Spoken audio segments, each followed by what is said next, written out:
एकदा मी सांगू इच्छितो, ही कविता वाचण्याचं कारण एवढंच आहे की 4 महिन्यानंतर भाषणं सुरू होतील. महाराष्ट्रापासून मुंबईला तोडण्याचं षडयंत्र सुरू झालेलं आहे. त्यामुळे आता सांगतो, मुंबईला महाराष्ट्रापासून कोणी तोडू शकत नाही. कोणाचा बाप, बापाचा बाप, त्याचा बाप, त्याचा बाप, त्याचा आजा आला तरीही मुंबई महाराष्ट्राचीच आहे, ती महाराष्ट्राचीच राहील. आणि या हजारो पिढ्या आणि या महाराष्ट्रामध्ये मराठी माणसाचा आवाज, या मुंबईमध्ये मराठी माणसाचा आवाज बुलंद राहील. आणि म्हणून आज या निमित्ताने एक आधुनिक मुंबई, एक सर्वसमावेशक मुंबई आणि तसाच प्रगतिशील महाराष्ट्र घडवण्याचा प्रयत्न आम्ही करू, अशा प्रकारचं मी या चर्चेच्या उत्तरात सांगतो. काही सदस्यांनी अजून काही मुद्दे मांडलेले आहेत, त्याचे लेखी उत्तर त्यांना पाठवायचा प्रयत्न मी करेन, कारण सगळ्या इंडिव्हिज्युअल गोष्टींना या ठिकाणी उत्तर देता येत नाही. पण आपण सगळ्यांनी माझं उत्तर शांतपणे ऐकलं त्याबद्दल आपले आभार व्यक्त करतो. राडा विधानभवन लॉबीतील राड्याचे विधिमंडळामध्ये आज तीव्र पडसाद उमटले आणि ते उमटणं अर्थातच साहजिक होतं. कालच्या प्रकरणाचा अहवाल मला मिळाला असं विधानसभा अध्यक्ष राहुल नार्वेकर यांनी म्हटलेलं आहे. मुख्य सुरक्षा अधिकाऱ्यांनी हा अहवाल सादर केलाय. विधानसभा अध्यक्ष समर्थकांच्या कृतीसाठी सदस्यही जबाबदार आहेत असं राहुल नार्वेकर यांनी म्हटलंय. अधिकृत पास नसताना विधानभवन लॉबीत हाणामारी झाली आहे असं देखील राहुल नार्वेकर यांनी म्हटलंय. ऋषिकेश टकले हा पडळकरांचा मावस भाऊ आहे, हे देखील राहुल नार्वेकरांनी बोलताना स्पष्ट केलं. नितीन देशमुख हा जितेंद्र आव्हाडांचा कार्यकर्ता आहे. आमदारांकडून आदर्श आचरण अपेक्षित आहे. नीतिमूल्य समिती स्थापन करणार असल्याचं विधानसभा अध्यक्षांनी म्हटलंय. अधिवेशन काळात अधिकृत सदस्यांनाच प्रवेश दिला जाईल असं राहुल नार्वेकर यांनी सांगितलंय.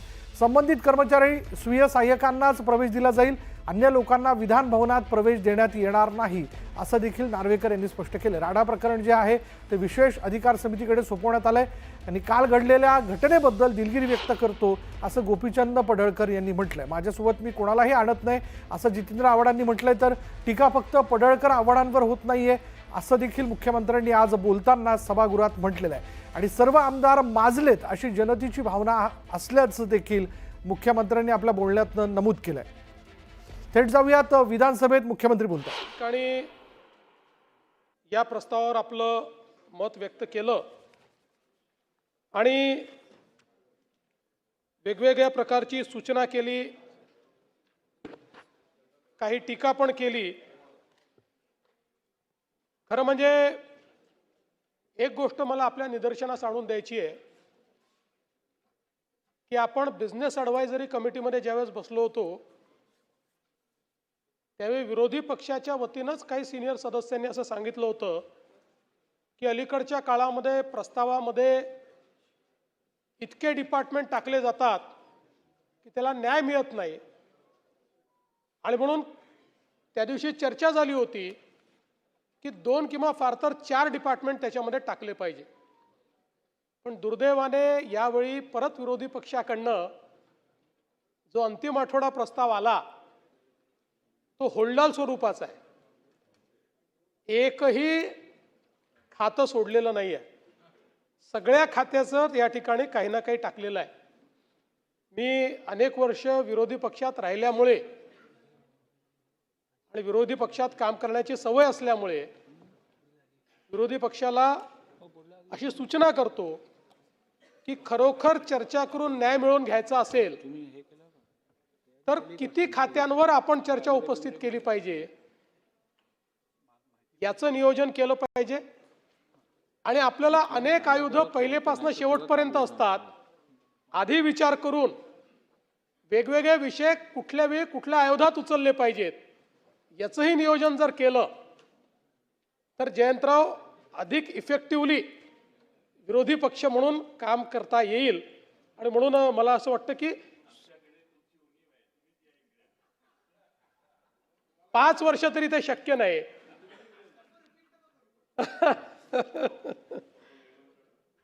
पण अध्यक्ष महोदय, खरं म्हणजे अंतिम आठवडा प्रस्ताव मांडण्याकरता ज्यावेळेस मी उभा आहे त्यावेळी माझ्या आणि आपल्या सगळ्यांच्या मनामध्ये वेदना आहे. आपण अधिवेशन संपवतोय, पण ज्या काही घटना या अधिवेशनात घडलेल्या आहेत त्यातनं नेमका काय संदेश घेऊन आपण जाणार आहोत आणि लोकांना काय संदेश आपण देतो आहोत. ही विधानसभा आमदारांच्या मालकीची नाही, ही विधानसभा मंत्र्यांच्या मालकीची नाही, मुख्यमंत्र्याच्या मालकीची नाही, इथल्या कर्मचाऱ्यांच्या मालकीची नाही.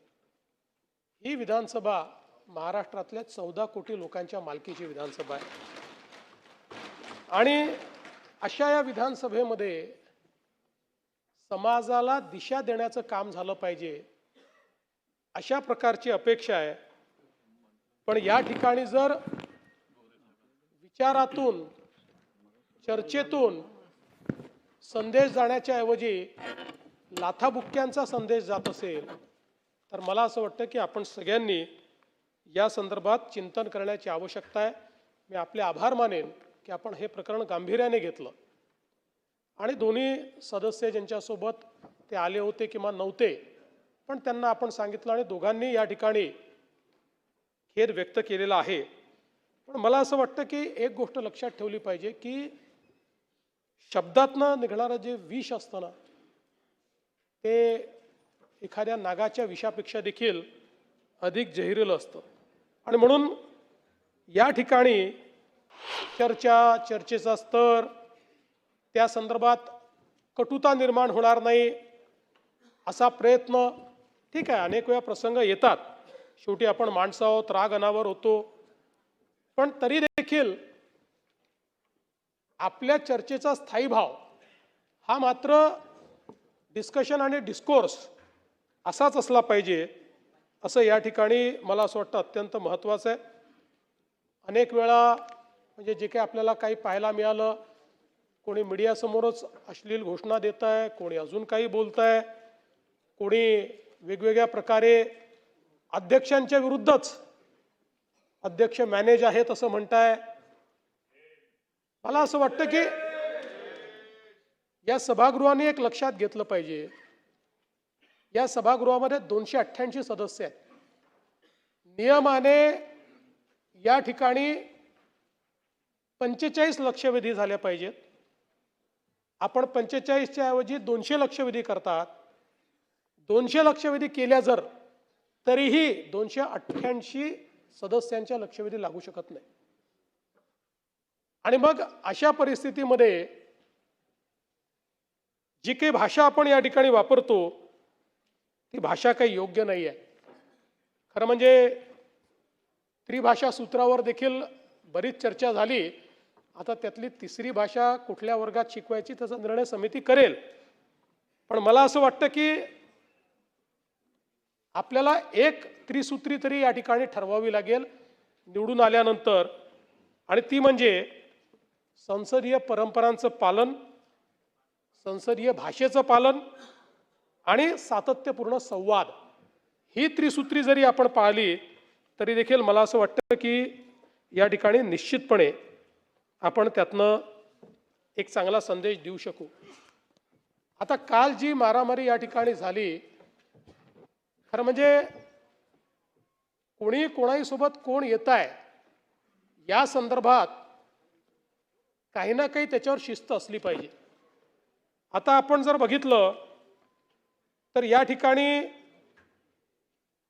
ऋषी उर्फ सर्जेराव बबन टकले यांच्यावर 6 गुन्हे आहेत आणि नितीन हिंदूराव देशमुख यांच्याविरुद्ध 8 गुन्हे आहेत. मग अशा प्रकारची इतकी गुन्हेगारी ज्यांचं बॅकग्राऊंड आहे अशी मंडळी या ठिकाणी येऊन मारामाऱ्या करतात, हे काही योग्य नाही आहे. त्यामुळे सदस्यांनी देखील थोडं मला असं वाटतं लक्ष दिलं पाहिजे. आणि अध्यक्ष महोदय, आपण जो निर्णय घेतलाय तो योग्य आहे, पण आपण सदा सर्व काळ लोकांकरता सभागृह बंद करू शकत नाही. काही लोकांनी चूक केली म्हणून आपण तो निर्णय करू शकत नाही. म्हणून माझी आपल्याला विनंती आहे, आपण या सभागृहामध्ये खूप चांगले बदल केलेले आहेत. सभागृहाचा चेहरा आपण बदलला आहे. आता या सभागृहामध्ये पुढचं अधिवेशन हे मार्चमध्येच होणार आहे. या दरम्यान या ठिकाणी योग्य सुरक्षा व्यवस्था उभी करून कुठलाही अभ्यागत येऊ द्या, बिना बिल्ल्याचा तो इथे दिसणार नाही. कारण असंही माझ्या लक्षात आलेलं आहे की अनेक लोक, तुम्ही परवानगी दिलेली नाही, कोणी परवानगी दिली नाही तरी या ठिकाणी आतमध्ये हे येतात कसे? आणि म्हणून मला असं वाटतं, मला चिंता यायची नाही, 2-4 लोक आले तर आले, फरक पडत नाही. पण याच्यातल्याच एखाद्याने येऊन जर इथे एखादी आतंकवादी घटना केली तर उद्याला याची जबाबदारी कोण घेणार आहे? आणि म्हणून इथे सुरक्षा व्यवस्थेमध्ये बदल करून आत येणारा जो व्यक्ती असेल, जसं आमदारांना बिल्ला लावून यावा लागतो, आता ठीक आहे नाही लावला तरी ते ओळखतात, त्यामुळे त्यांचं रिकग्निशन आहे, पण त्याच्याकडे कुठलं ना कुठलं ओळखपत्र गळ्यात असलंच पाहिजे. आणि गळ्यात ओळखपत्र नसेल तर सुरक्षा रक्षकांनी त्याला बाहेर काढलं पाहिजे. हे झाल्याशिवाय या ठिकाणी मला असं वाटतं की या गोष्टी आपण निश्चितपणे करू शकणार नाही. आणि म्हणून मला असं वाटतं की म्हणजे अनेक गोष्टींवर आपण खेद व्यक्त केला आहे, पण ते करतील की नाही मला माहीत नाही. पण ज्या लोकांनी आपल्याला संधी मिळाली नाही म्हणून अध्यक्षांना एजंट म्हटलं, अजून कोणाचा हस्तक म्हटलं, त्यांच्या वतीनं मी आपल्याप्रती दिलगिरी व्यक्त करतो.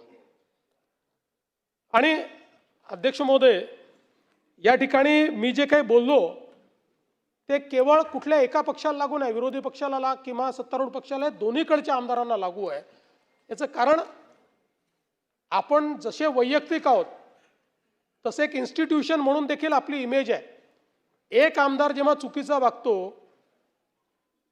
त्यावेळी सगळ्या आमदारांबद्दलचं मत हे समाज तयार करत असतो. तो सत्तारूढ पक्षाचा आहे का विरोधी पक्षाचा आहे कोणी पाहत नाही. सगळ्यांबद्दल हे मत तयार होतं की आपण कुठेतरी सत्तेचा अपव्यवहार करतोय, अपव्यय करतोय.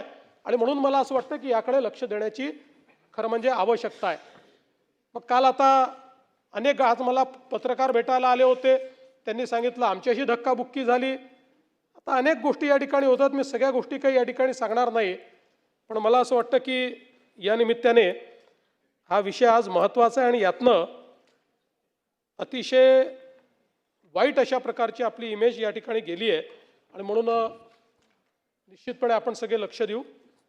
या चर्चेची सुरुवात आव्हाड साहेबांनी केली आणि प्रवीण गायकवाड यांच्या प्रकरणापासून स्टेट स्पॉन्सर्ड टेररिझम आहे अशा प्रकारचं त्यांनी सांगितलं. आता खरं म्हणजे आव्हाड साहेब, पहिली गोष्ट तर अशी आहे की या ठिकाणी ही जी काही घटना घडली ती घटना घडल्यानंतर प्रवीण गायकवाड त्याच्यावर तक्रार द्यायला तयार नव्हते.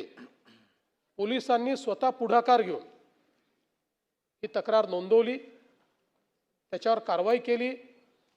मूळतः झालेला प्रकार हा नॉन कॉग्निझेबल ऑफेन्समध्ये बसतो किंवा कॉग्निझेबल ऑफेन्स बेलेबल इन पोलीस स्टेशनमध्ये बसतो.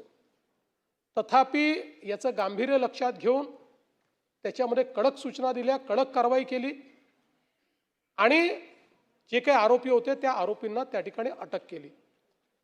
आता या आरोपींनी कधीतरी भाजपमध्ये प्रवेश केला होता. आता मी 100 घटना आणलेल्या आहेत की ज्यामध्ये राष्ट्रवादीचा सदस्य असलेल्या, काँग्रेसचा सदस्य असलेल्या लोकांनी काहीतरी अपराध केलेला आहे, हल्ले केलेले आहेत. याचा अर्थ असा घ्यायचा का की राष्ट्रवादी शरद पवार गटानेच सांगितलं त्यांना अशा प्रकारची कारवाई करायला? असं नाही घेता येत. हा त्यांचा वैयक्तिक त्या ठिकाणचा प्रश्न आहे.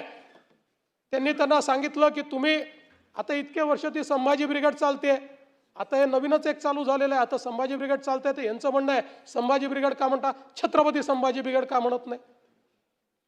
आता ह्या गोष्टी मला असं वाटतं की कुठेतरी आपल्याला म्हणजे लक्षात घ्याव्या लागतील. हे जे काही चाललं आहे, आपली मनं जी संकुचित व्हायला लागली आहेत याचाही विचार करावा लागेल. पण मी आपल्याला सांगतो, आम्ही देखील या घटनेचा निषेध केला, आम्हीही या हल्ल्याचा निषेधच केलेला आहे. आणि याच्यामध्ये स्टेट स्पॉन्सर्ड टेररिझम वगैरे असं म्हणून याला कुठला तरी वेगळा रंग द्यायचा किंवा याला काहीतरी राज्य स्तरावर झालेला आहे अशा प्रकारे करण्याचा जो तुमचा प्रयत्न आहे तो चुकीचा आहे. घटना चुकीची आहे, त्याच्यावर योग्य ती कारवाई ही खरं म्हणजे या ठिकाणी लावलेली आहे. म्हणजे मी खरं आपल्या लक्षात आणून देतो की आमचे चंद्रकांत दादा सोलापूरमध्ये होते, त्यांच्यावर शाई फेकण्यात आली होती आणि त्यावेळेसही मागणी केली मकोकाला. चंद्रकांत दादांनी सांगितलं मला याच्यामध्ये तक्रार देखील द्यायची नाही. ठीक आहे, त्यावेळेस मग जी काही कारवाई यांच्यावर आली तेवढीच कारवाई त्यावेळेस झाली. आता चंद्रकांत दादा हे काही लहान माणूस नाहीच आहे ना, त्याच्यामुळे मला असं वाटतं की कुठल्याही परिस्थितीमध्ये अशा प्रकारे याला स्टेट स्पॉन्सर्ड टेररिझम वगैरे म्हणणं हे काही योग्य नाही आहे.